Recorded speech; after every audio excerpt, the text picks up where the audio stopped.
Hello everyone, welcome to I exam be student. My name is Kailash Tiwari and दोस्तों, आप सभी को पता है कि नाबार्ड का रिजल्ट कल आ चुका है एंड अब आप देखेंगे तो आपके पास 14 डेज से भी कम दिन बचे हुए हैं। और ऐसे में ये दिन बहुत इंपॉर्टेंट हो जाते हैं और आप सभी को पता है बीच में दिवाली भी है। कैसे हम टारगेट करें कि 140 प्लस मार्क्स आए। अब मैं 140 ही क्यों कह रहा हूँ, मैंने 120 क्यों नहीं कहा, मैंने 160 क्यों नहीं कहा, ये जस्ट मैं इसलिए आपको बता रहा हूँ। ये डिस्क्रिप्टिव इंग्लिश और ये साथ ही साथ एआरडी ईएसआई दोनों का मिला के है। ओके। और अगर आप लास्ट ईयर के ट्रेंड देखेंगे तो जो इंग्लिश के मार्क्स होते हैं वो नियर अबाउट 60 टू 70 के बीच में कहीं ना कहीं टारगेट करते हैं, या 55 से 60 के बीच में, 65 तक रहते हैं। और सिमिलरली आप देखेंगे इसी रेंज में एआरडीएसआई भी रहता है। तो हमें थोड़ा सा उससे ऊपर एस्पायर करना है। हालांकि हम कह सकते हैं 200 भी करेंगे, बट 140 प्लस टारगेट रखना है एटलीस्ट अपने मॉक टेस्ट में। ओके। सो 14 डेज में कैसे इसको करेंगे ये क्विकली देखते हैं। आप सभी को पता है 14 डेज भी मैं आपसे कह रहा हूँ, बट आपको पता है कि 14 डेज भी हमारे पास बहुत कम बचे हैं या फिर पूरे पूरे नहीं है, क्योंकि 19 को तो एग्जाम ही है। 5 तारीख आज हो ही चुकी है। केवल आपके पास अराउंड 13 डेज बचे हुए हैं। ऐसे में आपको ये पूरा सिलेबस कवर करना है। और हम जब भी कहते हैं कि पूरा सिलेबस, तो आप सभी को भी पता है कि हम कुछ टॉपिक्स बहुत अच्छे से प्रिपेयर करते हैं और कुछ हम जस्ट गो थ्रू करते हैं। तो कुछ टॉपिक आपको बहुत अच्छे से गो थ्रू करने हैं या फिर बहुत अच्छे से कवर करने हैं, उस टॉपिक को गो थ्रू करना है। उसके लिए आपको क्या बेसिकली करना है, पहले एक बार हम एआरडी और डिस्क्रिप्टिव इंग्लिश को देखते हैं, फिर मैं आपको सिलेबस के बारे में बताऊंगा। तो जब हम टारगेट 140 मार्क्स कह रहे हैं, आप करेंगे कैसे। तो सबसे पहला पेपर जो आपका है वो डिस्क्रिप्टिव इंग्लिश का है। डिस्क्रिप्टिव इंग्लिश में आपको पता है कि लेटर राइटिंग आता है। अब हमें अभी क्या करना है, हमें जो भी फॉर्मेट्स हैं लेटर राइटिंग के, वो एक पेज में बना लेने हैं। आप कहेंगे एक पेज में कैसे, एक पेज में बन जाते हैं। आपको केवल फॉर्मेट लिखना है, कोई पूरी डिटेल नहीं लिखनी है, केवल फॉर्मेट, फॉर्मल लेटर का भी, इनफॉर्मल लेटर का भी। ओके।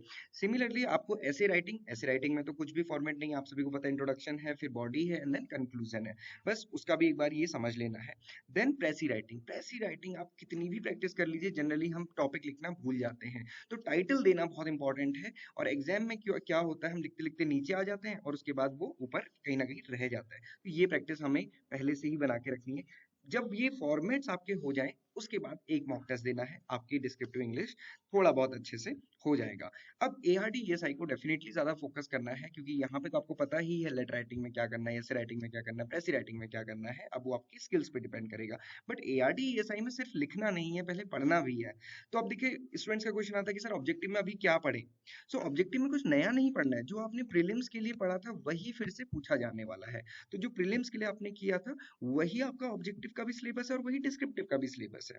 तो अभी अच्छी अप्रोच क्या है, जैसे मैं हमेशा आपको बोलता हूँ कि आप डिस्क्रिप्टिव के लिए पढ़िए, बहुत अच्छे अच्छे आंसर लिखिए। और जैसे हम अभी आप देखेंगे जो हमारी डेली टारगेट वाली सीरीज है, उसमें हम लोग एक टॉपिक देते हैं और उसके बेसिस पे क्वेश्चन देते हैं। तो उसमें हम आपसे कहते हैं कि मान लीजिए आज टॉपिक पीएम किसान है, तो पीएम किसान के बारे में पूरा पढ़ लीजिए। जब आपने पूरा पढ़ लिया तो आप ऑब्जेक्टिव क्वेश्चन भी कर पाएंगे, जिसका वेटेज आपको पता है 50 मार्क्स है। आप डिस्क्रिप्टिव भी कर पाएंगे, जिसका वेटेज 50 मार्क्स है। अब ये मत कहिएगा कि सर पीएम किसान तो बहुत ईजी है, लास्ट टाइम जब मैं पीएम एमएसवाई भी पढ़ा रहा था तब भी स्टूडेंट ने कहा था और 15 मार्क्स में वो क्वेश्चन आया था। तो हमें ये भी पता होना चाहिए कि कोई छोटा क्वेश्चन भी हम कैसे अप्रोच करेंगे। अभी हमने लाइव क्लासेस में भी सारी चीजें डिस्कस की हैं, कल से जो हमारी लाइव क्लासेस है उसमें फर्दर डिस्कस करेंगे। सो कहने का मतलब ये है, आपको सिलेबस को ज्यादा देखना है। अभी जो हम सिलेबस डिस्कस कर रहे थे, मैंने आपको बताया कि ये पूरा सिलेबस है। अब आप देखेंगे इतने सारे टॉपिक्स हैं, एग्रीकल्चर में भी इतने सारे टॉपिक्स हैं, साथ ही साथ रूरल डेवलपमेंट में भी है। इन स्कीम्स को जो यहाँ पे मेंशन की है ये जरूर कर लीजिएगा, क्योंकि आप देखेंगे मनरेगा से क्वेश्चन आता है, एनआरएलएम से क्वेश्चन आता है, स्वच्छ भारत से, रूरल हाउसिंग पूरा, क्योंकि ये स्कीम मेंशन्ड है ऑलरेडी। सिमिलरली ईएसआई में, अब इनको मैंने बाइफरकेट किया है आपके लिए, जो मैंने कुछ दिन पहले ही वीडियो बनाई थी 15 टॉपिक्स में। तब हम 15 डेज थे, अभी हम आप देखें 13 डेज आपके पास है। तो आप बेसिकली दो को एक में, या आपने कुछ ना कुछ तो प्रिपरेशन की होगी, उस हिसाब से आप सेग्रीगेट इसको फर्दर कर सकते हैं। जैसे अगर आप आज ही शुरू करते हैं तो मैं ये मान के चलता हूँ कि ये 3 टॉपिक तो आप एक दिन में कर सकते हैं। General agriculture, cropping system pattern, dryland agriculture और issue related to that and soil and fertility status. Okay. इसमें थोड़ा टाइम दीजिएगा हॉर्टिकल्चर पे।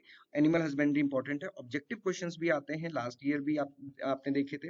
जो लास्ट ईयर का फेज 2 का पेपर है वो डिस्क्रिप्शन बॉक्स में आपको मिल जाएगा, आप डाउनलोड उसको कर सकते हैं। ओके। देन एआरडी में पंचायती राज और रूरल इकोनॉमी का स्ट्रक्चर, एआरडी में ही फॉरेस्ट्री वाला पार्ट और क्लाइमेट चेंज। ये अगर आप इतना कर लेते हैं तो ये सफिशिएंट आपके लिए रहता है। सिमिलरली ईएसआई में, और ये 3 चीजें हैं जो हमारी डेटा है, स्कीम्स एंड करंट अफेयर है।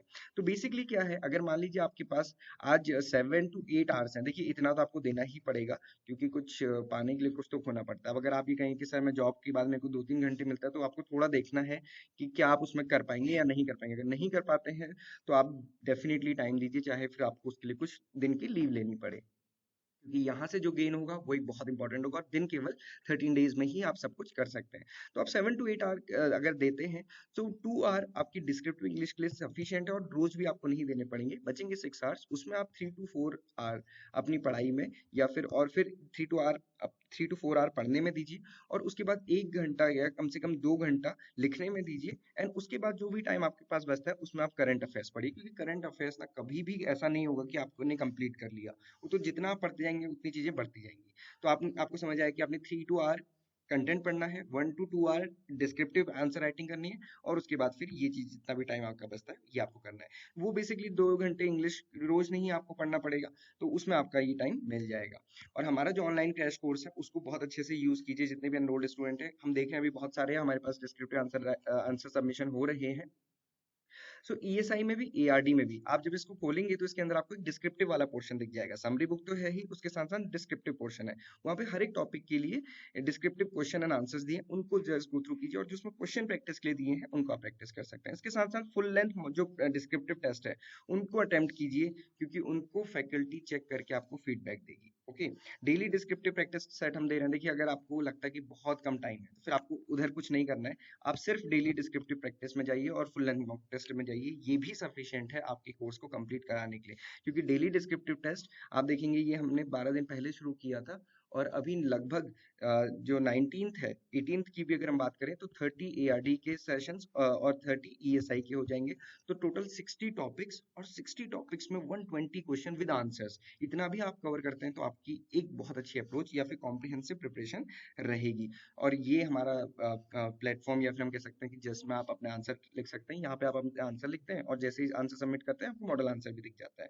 और अगर आप ये मॉक टेस्ट सबमिट करते हैं तो उसको हम इवेल्युएट करके आपको फीडबैक भी देते हैं। और अभी हमने ये कोर्स 1 मंथ के लिए सिर्फ 1692 रुपीज में किया है। आप इसको अवेल कर सकते हैं। कई स्टूडेंट का था कि सर अभी बहुत कम टाइम बचा है, कोई ऐसा कोर्स हो जिसमें हमें प्रैक्टिस मिले, तो हमने कोई अलग से मॉक टेस्ट का कोर्स नहीं बनाया है।